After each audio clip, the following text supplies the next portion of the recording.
Então o Guspet pergunta se dá pra ganhar músculo na adolescência. Cara, Gu, foi a época que eu mais ganhei músculo. Bom, se você contar até os 18 anos, né, como adolescência, né, 19, até 19 anos como adolescência, foi a época que eu ganhei mais músculo. Eu saí de 34 de braço para 46, né? Você vê, 34 para 46 são 12 centímetros de diferença, né? Dos 19 aos 42, ou seja, 23 anos depois, eu fui para 54. Então, mais 12? Não! Menos 6 centímetros, 8 centímetros. Olha só, tá vendo o esforço? Mas tem relação com volume e tudo, eu vou explicar isso para você. E é interessante que a tua pergunta se relaciona tanto ao pós-treino de cereal, quanto ao ciclo de carbo que o Edu quer saber. Então hoje desafio em 20 minutos responder pergunta do Gu, do Ian e do Edu. Guzian e Edu, vamos ver, eu acho que eu lembro tudo. Vamos pra porrada agora, porque, cara, eu só conheço estudo no hard. Gu, Ian e Edu, segura. Isso daí vai mexer com vocês hoje. Olha só, Gu. Você cresce na adolescência bem porque você está numa situação de hipersomática, hipergonádica. Você está tuchado de GH e você está tuchado de testosterona. E o receptor androgênico seu, ele está novinho.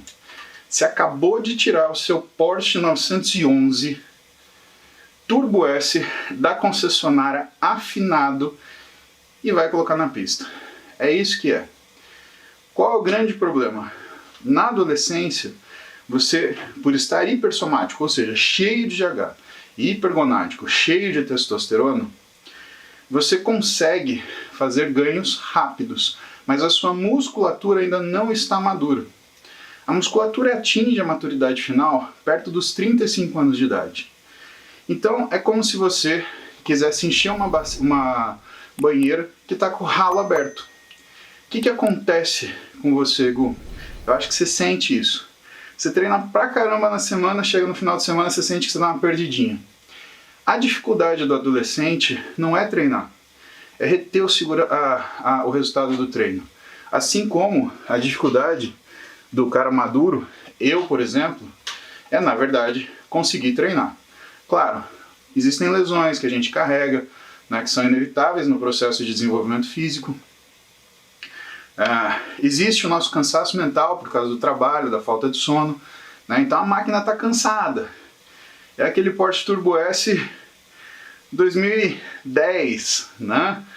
2009, que tudo bem, tem seus 650 cavalos também, mas cara, a máquina já tem umas folgas, né? O cilindro tem uma folguinha, a turbina já está queimando óleo, né? Então é diferente. Então qual que é o X da adolescência? Você vai conseguir ter um resultado diferente se você fizer uma boa periodização de treino. Periodização de treino na adolescência, ela depende, primeiro, de ter uma característica ondulatória, né? Mas você tem que ter vários educativos. Na adolescência você desenvolve força e flexibilidade com mais facilidade do que na fase adulta. Então, o que é interessante? Que você, nessa fase de vida, você consiga fazer um treino onde caibam essas características. O teu treino tem de ter flexibilidade, o teu treino tem de ter treino de força. Então não adianta você seguir aqueles treinos de objetivo de hipertrofia, de carga com muita repetição, ou então de séries combinadas, séries de intensificação, se você não tiver um treino específico de força em algum momento. Ele pode ser até durante o seu treinamento, mas precisa existir. Tá? Adolescência, agachar, terra, supino, exercícios que deem realmente capacidade neuromuscular. Porque força é capacidade neuromuscular. Lembrou disso, Gu? Então é isso que você tem que falar com o seu professor. E você precisa de um professor, você precisa de um técnico, você precisa de um cara que seja um bom profissional de educação física, que gosta de treino de força e trabalhe com isso. Porque isso vai te dar condição para treinar hipertrofia. Senão você vai ficar treinando hipertrofia sem força nenhuma.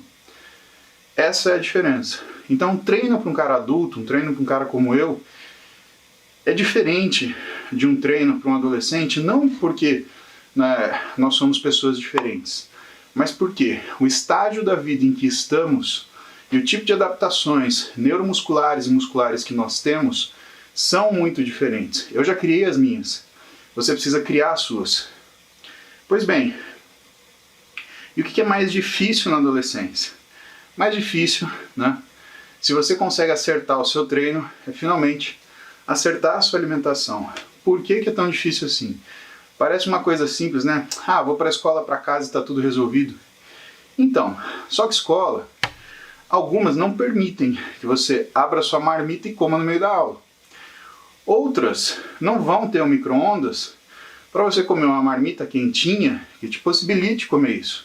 Isso é um segredo também, né? Você comer comida quente, tá? Marmita gelada, pessoal, só quem faz dieta há muito tempo tem a manha.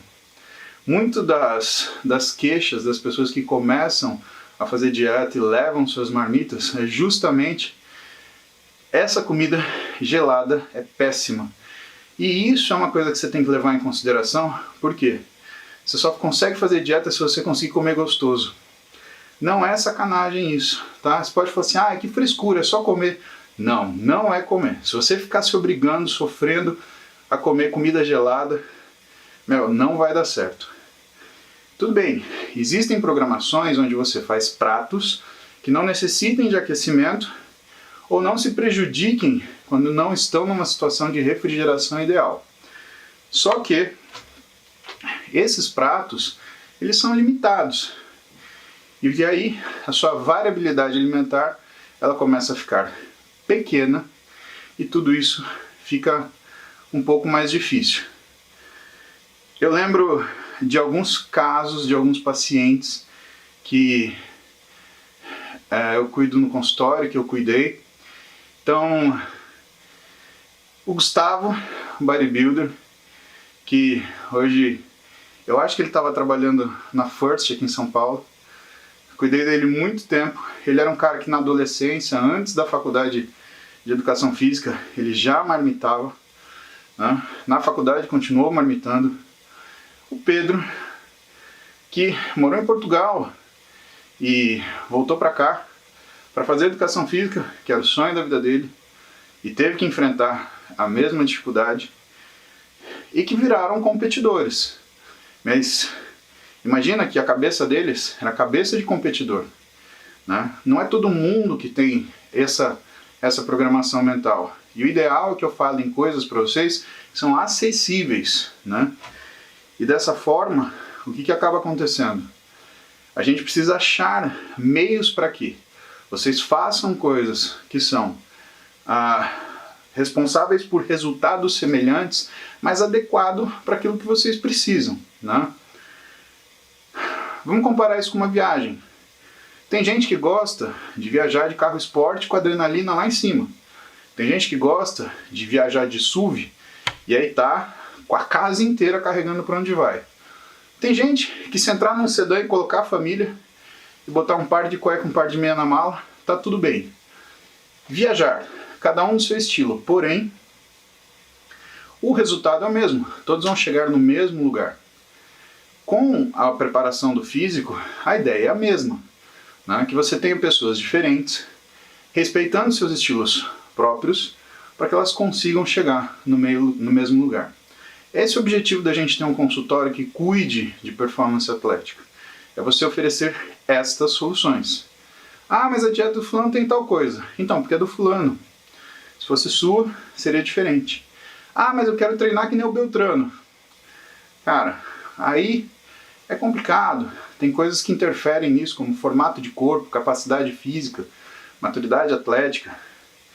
Por isso que cada um, e principalmente depois de um certo tempo, ajustes se fazem necessários. E falando de comida, a gente vem com as adequações, né? E o Ian pergunta, e aí? E se eu colocar cereal? Ian, cereal primeiro é muito bom, por quê? Porque o cereal ele tem uma taxa de proteína um pouco mais alta. Não se esqueça que para a população vegetariana ou vegana, os cereais são fontes de proteína. Tá vendo? Uma coisa curiosa, feijão para você e para mim é fonte de carboidrato. Para um vegetariano é fonte de proteína. Então existem essas diferenças quando a gente pula de hábitos alimentares, né? Claro que feijão não é um cereal, né? Mas falando de cereal especificamente, né, você tem essa possibilidade. O que confunde muito, né? Alguns cereais, por exemplo, como a aveia, eles são de carboidratos complexos, mas eles têm uma absorção rápida, né? Acontece isso com arroz, por exemplo. Arroz branco, pessoal, não é carboidrato simples, é carboidrato complexo, é um amido. Só que ele tem absorção rápida. Então essas vão as características, né, do alimento. Além daquilo que é ser simples ou complexo. Mas quando você consome aveia, por exemplo, você tem uma riqueza de fibra, isso é uma coisa bacana para o teu intestino, para a saúde do seu intestino, para o bom funcionamento dele, intestino e absorção. Se você quebrar a cadeia de cuidados ali, você vai ter perda de desempenho, né? E funciona muito bem, né? O que você tem que pensar? A gente tem que ter uma programação para você ter alguma variabilidade, né? O que eu me preocupo? Às vezes a gente fala, olha, cereal é bom, faz bem para a saúde. Puta, a pessoa vai lá e come cereal 5 refeições no dia. Não é isso que a gente está falando. A questão é, você consegue encaixar esses alimentos e você consegue ter um ótimo resultado, independente do que é a característica deles, mas a variabilidade é importante, porque cada um vai te dar uma situação diferente. Vamos comparar alguns tipos de carboidrato? Então eu falei para vocês de feijão. Né? Feijão tem uma absorção um pouquinho mais lenta, tem a taxa de proteína maior, e aí o que ele vai representar para você na sua alimentação, né? Ele vai fazer com que você tenha uma elevação das suas taxas de proteína por refeição, uma absorção um pouquinho mais lenta, uma saciedade um pouquinho maior. Lembrando que o feijão ele tem um pouquinho menos de carboidrato por 100 gramas do que, por exemplo, o arroz branco. E o arroz branco? O arroz branco ele vai te dar uma quantidade de carboidrato um pouco maior e uma absorção mais rápida, o que torna ideal, por exemplo, quando você faz treinos mistos, né, de musculação com aeróbio intenso no final ou no começo, ou mais de um treino por dia. Você vai ter essa reconstituição de tecido de glicogênio mais rápido, porque é um alimento que vai te dar uma velocidade de absorção maior. Batata doce. Talvez seja o que tenha menos carboidrato desses três que a gente citou, né? Dependendo da tabela que você olhar, se você for olhar na tabela TACO, alguns tipos de batata doce vai ter até 14 gramas de carboidrato por 100 gramas de alimento. O que faz com que você consiga comer bastante, né? E por conta da fibra da batata doce, você sinta mais saciedade. Tem uma absorção um pouquinho mais lenta e que vai ser uma ótima refeição, por exemplo, para você fazer à noite, antes de dormir. Ah, mas carbo antes de dormir engorda. De jeito nenhum. Eu já falei para vocês o que engorda, né? Que aliás vem a calhar, né, citar que aquelas pessoas que comem fora da dieta, elas viram e falam assim, ah, essa dieta está me engordando. Pessoal, acorda, o que está engordando não é a dieta, as porcarias que você come fora. Você quer fazer uma dieta para comer porcaria? Não é dieta, é porcaria. Eu dava um exemplo antigamente, que é um exemplo grosseiro pra caramba. Pega um copo d'água, pega uma gota de diarreia e joga no copo d'água. O que você vai beber? Aliás, você vai beber? É assim que é a sua dieta. Ah, mas não pode... O nutricionista programou, colocou um pedacinho disso ou daquilo, uma colher disso ou daquilo, ou um X disso ou daquilo. Cara, se não fez, não coloca, não inventa. Lembra do copo com uma gota de diarreia. Você não vai tomar. E se você fizer isso na sua dieta, você está cagando nela. A verdade é essa. Nua e crua, tá? Ai, mas você não pode... Cara, a vida é assim. It's not fair. Não é justa. Vida é a vida, resultado é resultado. Você quer o resultado? Você tem que sair atrás. Quer passar no vestibular? HCC. Já contei isso pra vocês. Hora de cu na cadeira. E tudo você vai ter que abrir mão de alguma coisa, tá? E finalmente, a gente chega no Edu. Ciclo de carboidrato, né? Ciclo de carboidrato, Edu, a gente não faz só com quantidades de carboidrato. A gente faz também com tipos de carboidrato. Que nem eu falei pra você. Características diferentes de feijão, batata doce, arroz branco, abóbora, cereais.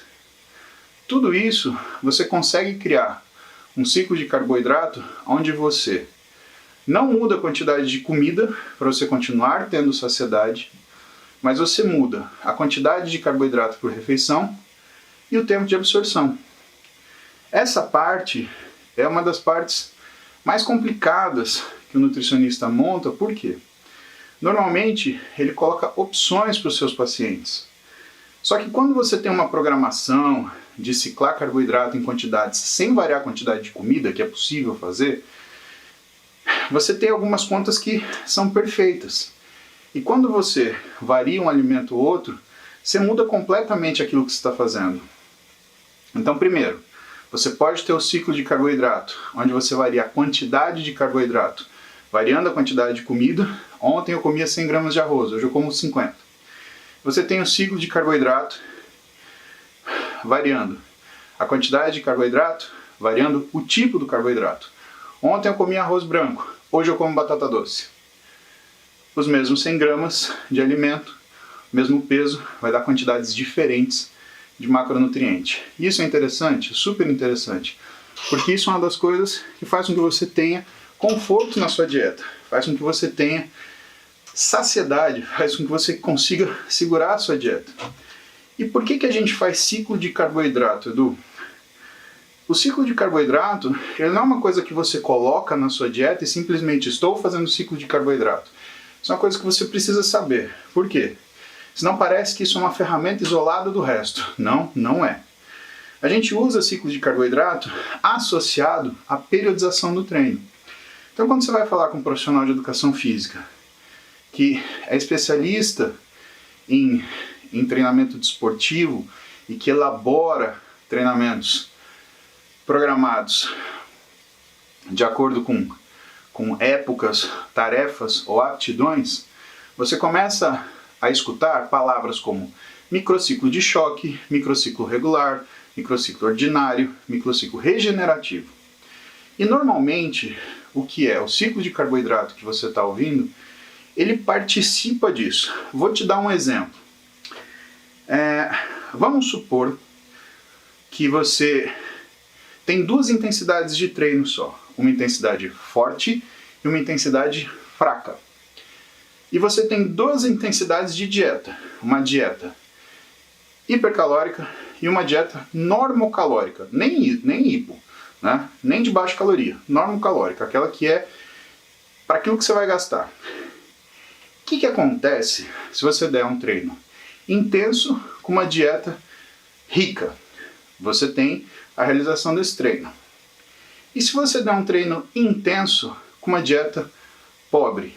Você tem entre aspas, uma tendência a catabolizar. E se você der um treino normal para uma dieta rica? Você tende a se recuperar se você tiver vindo de um treino intenso. E se você der um treino normal, com uma dieta normal, você tem a tendência de manter aquele status quo, aquela situação que você está vivendo. Por isso que nutricionista e treinador têm de conversar e têm de se programar junto. E é um dos objetivos do Interligas, né? Para a gente criar essa cultura de médico, nutricionista, fisioterapeuta, psicólogo, biomédico, conversar sobre essas coisas. Por quê? Isso tem que andar. Então não adianta um treinador programar, por exemplo, 2 semanas num microciclo de choque, onde o cara vai treinar 80% da sua capacidade máxima sem parar, se o nutricionista está dando uma dieta hipocalórica. Essa pessoa ela vai quebrar em 2, 3 dias, não vai durar mais que 72 horas. E ganha mais quem treina mais, não quem se arrebenta. E não estou falando de se machucar, estou falando de não conseguir progredir no exercício. Entendendo isso, você começa a perceber que existem nuances. Vamos supor que o profissional de educação física, o treinador, ele ligue pro nutricionista e fala o seguinte: ô João, seguinte, eu estou num ciclo ordinário, estou querendo entrar no microciclo de choque, mas eu não posso baixar a quantidade de exercício agora. E eu preciso que ele faça uma semana de regeneração. O João, que é nutricionista, ele entende do trabalho do José, que é treinador, e fala assim: José, mantém o microciclo dele, eu vou aumentar a caloria e aí você entra no microciclo de choque com ele. Combinado, João? Combinado, José? Beleza. Então o que a gente tem? A conversa do José, que é treinador, falando: eu preciso sair daqui para mais treino.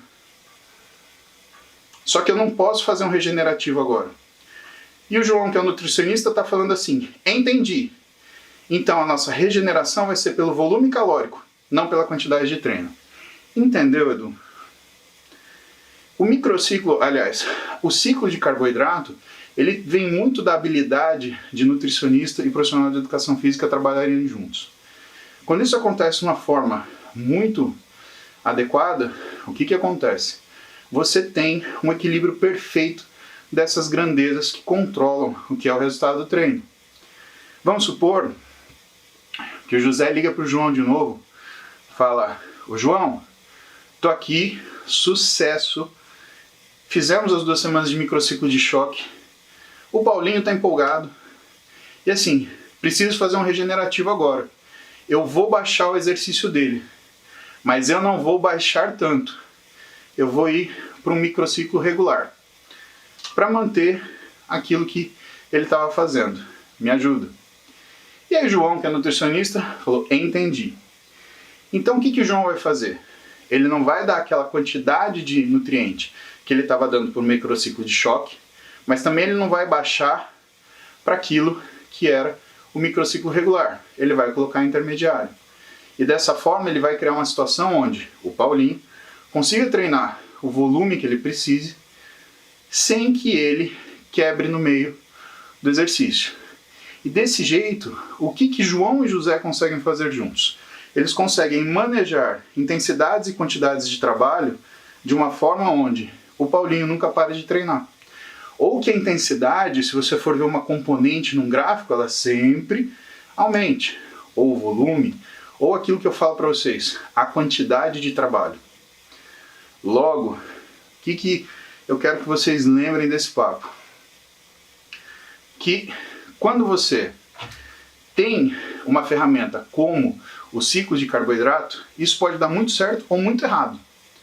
Por quê? Porque se você faz o ciclo colocando os picos e os vales de carboidrato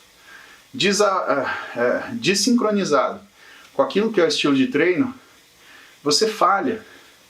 E você pode fazer esse sincronismo por dia, por semana, a cada 3 dias. A única coisa que eu quero que vocês deixem de lado é aquela história: ah, no dia que eu descanso, eu baixo a caloria. Isso é uma coisa que eu acho que vocês não devem fazer. Por quê? Porque senão não é um dia de descanso. Vira um dia de catabolismo. Teu corpo está justamente descansando, se recompondo, você vai lá e tira a caloria. Ah, mas eu quero emagrecer. Então, mas você está em que fase do emagrecimento? Você está ganhando capacidade de treinamento? Se você estiver ganhando capacidade de treinamento, a sua recuperação também é importante. Entendeu, Edu?